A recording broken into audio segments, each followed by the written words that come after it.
आज हमारी बेटी देखते हैं आज हमारे लिए क्या बना रही है। मैगी क्या बना रहे हो आज अपने किचन सेट में?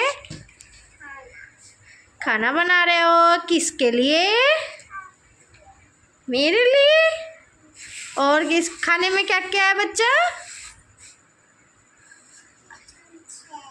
किचन सेट में आप आज खाना बना रहे हो और पिज्ज़ा भी बनाया भाई। मैगी ने पिज्ज़ा भी बनाया।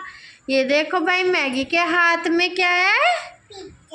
पिज्ज़ा। सीधा करके दिखाओ। ये है मैगी का क्या? किचन सेट और उसकी डोल। अपनी डोल के साथ में ये मिलके क्या कर रही है भाई? मेरी लड़की क्या कर रही है? क्या कर रही है? खाना बना रही है।